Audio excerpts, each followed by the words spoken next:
कीर्ति के मन में बार बार कुणाल के लिए फीलिंग्स आ रहे थे। कीर्ति की नजर कुणाल से चाहकर भी नहीं हट पा रही थी। वही कुणाल को जैसे ही मौका मिलता एक नजर कीर्ति की तरफ वो देख ही लेता और कीर्ति भी उसे देखकर मुस्कुरा देती।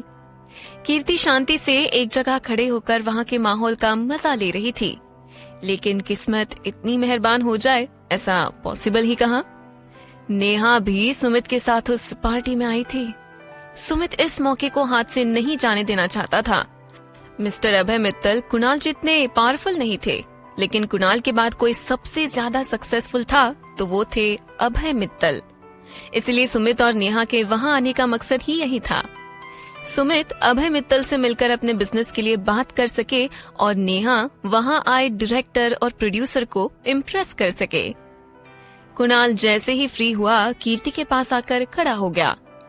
क्या बात है, जब से देख रहा हूँ मुझे देखे जा रही हो? कुणाल के इस सवाल पर कीर्ति हैरान होकर बोली, तुम्हें कोई नहीं समझ सकता। कुछ देर पहले सबसे ऐसे बात कर रहे थे जैसे तुमसे ज्यादा इंटेलिजेंट यहाँ पर कोई नहीं है, और मुझसे बात करते समय ना जाने तुम्हें क्या हो जाता है। अच्छा, मुझे क्या हो जाता है? कुणाल ने कीर्ति का मजाक उड़ाते हुए कहा। कीर्ति उसके बातों से चिढ़ तो रही थी, पर आज उसे अच्छा लग रहा था। कीर्ति ने कहा, तुम रहने दो, तुम्हें समझ नहीं आएगा। वो दोनों बात कर ही रहे थे कि उसी वक्त नेहा की नजर कुणाल पर पड़ी। कुणाल का सीरियस लुक और शानदार पर्सनालिटी। हर लड़की का सपना होता है कि उसका पार्टनर भी कुछ ऐसा ही हो। नेहा भी उसके लिए पागल सी हो रही थी और कीर्ति को वहां न देखकर उसने सोचा, कुणाल रायजादा अगर कीर्ति जैसी लड़की से शादी कर सकता है तब तो मुझे इग्नोर कर ही नहीं सकता। माहौल भी है और समय भी, बात करने में मजा आएगा। नेहा ने एक नजर सुमित की तरफ देखा जो अभय और कुछ लोगों के साथ खड़ा था। वो कुणाल के पास जाकर उसे सीड्यूस करने के अंदाज में बोली, हाय mister Kunal, I am Neha, Kirti sister. Kunal ने जैसे ही उसकी आवाज सुनी तो पीछे पलटकर उलझन भरी नजरों से उसे देखा। नेहा नहीं जानती थी कि कीर्ति उसके साथ ही खड़ी है। वो कुणाल के सामने होने की वजह से छिपी हुई थी। कुणाल के मुड़ते ही कीर्ति भी सामने आ गई। नेहा उसे देखते ही सन्न रह गई, क्योंकि कुणाल से बात करने के लिए उसने खुद को कीर्ति के नाम से इंट्रोड्यूस जो किया था। चलो, कहीं पर ही सही उसे कीर्ति की इम्पोर्टेंस तो समझ आई। कुणाल ने जानबूझकर उसे पहचानने से इनकार करते हुए कहा, कीर्ति की बहन और तुम? पर कीर्ति की तो कोई बहन ही नहीं है। नेहा के लिए कीर्ति को वहां देखना किसी सदमे से कम नहीं था, और अब कुणाल ने कैसे कह दिया कि वो उसे पहचानता ही नहीं। नेहा शर्म से पानी पानी हो चुकी थी। वो कीर्ति को तिरछी नजरों से घूरे जा रही थी। अगले ही पल कीर्ति ने आगे बढ़ते हुए कहा, सॉरी नेहा, कुणाल का वो मतलब नहीं था।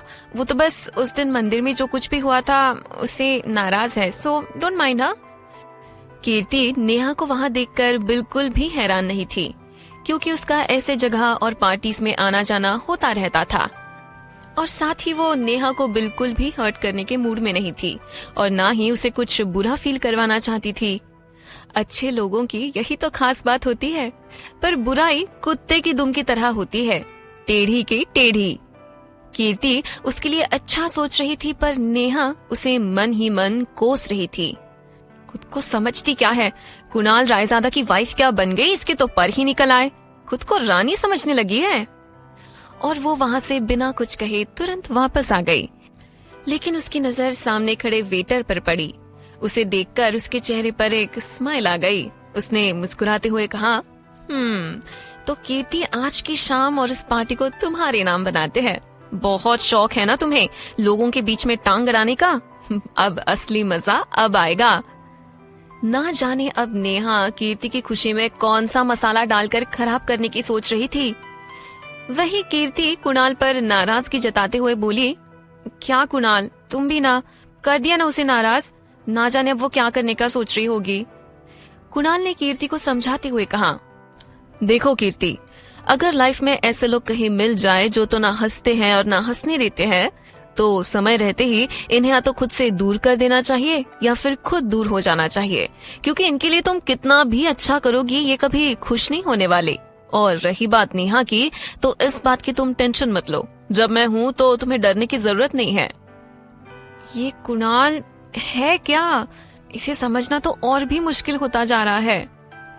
खैर, ये तो सच था कि कुणाल के रहते कीर्ति को कोई छू भी नहीं सकता था, और इस बात पर कीर्ति क्या रिएक्ट करे उसे कुछ समझ नहीं आ रहा था, क्योंकि आज कुणाल ने ऑलरेडी उसके दिल और दिमाग में कब्जा करके रखा था, और ऊपर से उसकी ये बातें। कुणाल ने दोबारा कहा, कीर्ति चलो कुछ खा लो, तुम्हें भूख लगी होगी। कीर्ति ने उसे मना करते हुए कहा, नहीं कुणाल, अभी मेरा मूड नहीं है। कुणाल ने नाराजगी जताते हुए कहा, कैसे मूड नहीं है? तुम यहीं रुको, मैं अभी वेटर से कहकर तुम्हारे लिए कुछ मंगाता हूँ। वो कीर्ति से कह ही रहा था कि पीछे से उसे एक जानी पहचानी सी आवाज सुनाई दी, थोड़ा केयर हमारे लिए भी कर लेते कुणाल। ये आवाज सुनते ही कुणाल ने तुरंत पलट कर देखा। सामने रेड कलर के वन पीस में शनाया खड़ी थी। हाई हील्स पहने शनाया के एक हाथ में वाइन का ग्लास था और वो कुणाल को गुरूर भरी स्माइल के साथ देख रही थी। उसे इस तरह अचानक अपने सामने देखकर कुणाल दंग था, और ऐसा ही कुछ हाल कीर्ति का भी था। शनाया ने एक नजर कुणाल को देखा और फिर कीर्ति के करीब आते हुए उसे ऊपर से नीचे तक घूरकर देखने लगी और बोली, नॉट बैड। कीर्ति का उसे इस तरह देखना और ऐसा कहना थोड़ा अजीब लगा। उसने एक नजर कुणाल की तरफ देखा और फिर मुस्कुराते हुए बोली, हेलो शनाया। लेकिन क्या करे, शनाया भी कामिनी, नेहा और मीनल की कैटेगरी की थी। उसने उसे इग्नोर कर दिया और कुणाल की बाह पकड़ते हुए बोली, तो बताओ कुणाल, कैसा लगा मेरा सरप्राइज? कुणाल को उस वक्त समझ नहीं आ रहा था कि वो अब क्या रिएक्ट करे। उसने कभी नहीं सोचा था कि इस पार्टी में शनाया उसे मिल जाएगी।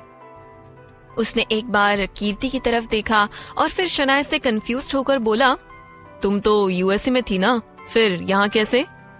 शनाया ने उसके और करीब आते हुए कहा, ओ कुणाल, वो सब छोड़ो, बहुत लंबी कहानी है।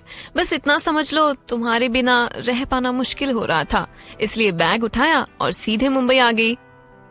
शनाया कुणाल से इस तरह चिपक रही थी जैसे सालों बाद उसे कुणाल पर प्यार आ रहा हो। खैर, वो ये कीर्ति को दिखाने के लिए जानबूझकर कर रही थी, पर कीर्ति ने उसे इग्नोर कर दिया, क्योंकि वाकई में उससे शनाया और कुणाल को इतने करीब नहीं देखा जा रहा था। वही कुणाल को भी शनाया का उससे इस तरह चिपकना अच्छा नहीं लग रहा था। उसने उसके हाथ को खुद से दूर करते हुए कहा, ठीक है, लेकिन आने से पहले एक बार कॉल तो कर लिया होता। और तुम्हें कैसे पता चला कि मैं यहाँ मिलूंगा? शनाया ने पहले बड़े प्यार से कुणाल के हाथ की उंगलियों से अपने उंगलियों में फंसाया और उसे देखते हुए इनोसेंट बनते हुए बोली, कुणाल, तुम्हें मुझे यहाँ देखकर खुशी नहीं हुई क्या? तुम ही तो कहते थे ना कि मैं चाहे जहाँ भी रहूं तुम मुझे ढूंढ लोगी, और आज तो मैं तुम्हारे सामने हूँ, फिर भी तुम इस तरह की बातें कर रहे हो। कीर्ति से अब और बर्दाश्त नहीं हो रहा था। उसने वहां से जाना ही बेहतर समझा और वो चुपचाप वहां से जाने लगी। लेकिन कुणाल ने उसे रोकते हुए कहा, कीर्ति वेट, कहाँ जा रही हो? कीर्ति रुककर जैसे ही कुछ कहने वाली थी, शनाया ने कहा, ओ कुणाल, तुम भी ना, अब हम दोनों इतने दिन बाद मिल रहे हैं तो वो हमारे बीच खड़े होकर क्या करेगी? बस इसीलिए वो जा रही थी। क्यों कीर्ति, मैं सही कह रही हूँ ना? कीर्ति ने मुस्कुराकर हाँ में गर्दन हिला दिया, लेकिन वो बार बार कुणाल की तरफ देख रही थी। लेकिन कुणाल ने शनाया से नाराज होते हुए कहा, वो सब मैं नहीं जानता, मुझे सिर्फ इतना पता है कि यहाँ मैं उसे अपने साथ लेकर आया हूँ, तो इसे मैं इस तरह अकेले नहीं छोड़ सकता। तो कीर्ति, तुम कहीं नहीं जा रही हो, तुम यहीं पर मेरे साथ रहोगी। कुणाल की आवाज में एक हक छलक रहा था, लेकिन कीर्ति भी क्या करती? उसका दिल ही जानता था कि इस वक्त उसे कैसा लग रहा था। वही शनाया से ये मंजूर नहीं था। वो तो जानबूझकर ये सब कर रही थी। इसलिए उसने फिर से कुणाल के करीब आकर सेंशुअल ढंग से कहा, कुणाल, कितने दिन बाद हम मिल रहे हैं और तुम मुझसे बात ही नहीं करना चाहते। क्या अब तुम मुझसे प्यार नहीं करते? इस बात पर कुणाल कुछ भी नहीं कह पाया। जहां शनाया उसे छोड़ नहीं रही थी, तो वही वो कीर्ति को अकेला नहीं छोड़ना चाहता था। उसी बीच कीर्ति ने जबरदस्ती मुस्कुराते हुए कहा, कुणाल, तुम्हें मेरी चिंता करने की जरूरत नहीं है। आखिरकार तुम शनाया से काफी दिन बाद मिल रहे हो, तो तुम्हें उसके साथ एंजॉय करना चाहिए। वैसे भी वो यहाँ तुमसे मिलने आई है। कुणाल का मन कीर्ति की बात मानने का बिल्कुल भी नहीं कर रहा था, पर ये खुद उसके बनाए रिश्ते थे, इसलिए वो ज्यादा कुछ न कह सका। कीर्ति चुपचाप वहां से आकर एक दूसरी टेबल पर बैठ गई और वहां से कुणाल को देखने लगी, जिसे शनाया सटकर खड़ी थी। कुणाल भी कीर्ति को ही देख रहा था और उसकी आंखों से साफ झलक रहा था कि वो कीर्ति के वहां से जाने से बिल्कुल खुश नहीं है। वही कीर्ति भी उसे शनाया के साथ नहीं देख पा रही थी, लेकिन उसने अपने मन को संभालने की कोशिश की। कीर्ति, तू कैसे भूल गई कि तूने और कुणाल ने एक कॉन्ट्रैक्ट मैरिज की है, और कुणाल तुझसे प्यार नहीं करता, वो शनाया से प्यार करता है, इसीलिए सपने देखना बंद कर। कीर्ति के मन में कुणाल के लिए ऐसी फीलिंग्स आ रही थी जिसमें वो खुद उलझते जा रही थी। अब उसका खुद को संभाल पाना बर्दाश्त के बाहर था। वो उस जगह से भी उठकर जाने लगी, लेकिन वो जैसे उठकर मुड़ी वो सुमित से टकरा गई। सुमित कीर्ति को अचानक वहां देखकर सरप्राइज्ड हो गया। उसने कीर्ति को एक नजर ऊपर से नीचे तक देखा। उसके खूबसूरत चेहरे को देखकर वो भी उसकी तारीफ करने से खुद को रोक नहीं पाया। ऐसा लग रहा है जैसे कोई सितारा आसमान से जमीन पर आ गया हो। कीर्ति का मूड पूरी तरह से ऑफ था। उसने सुमित की बात पर ध्यान नहीं दिया और चुपचाप उसके साइड से निकलकर जाने लगी, लेकिन सुमित ने उसे रोकते हुए कहा, कीर्ति, क्या तुम मुझसे बात भी नहीं करोगी?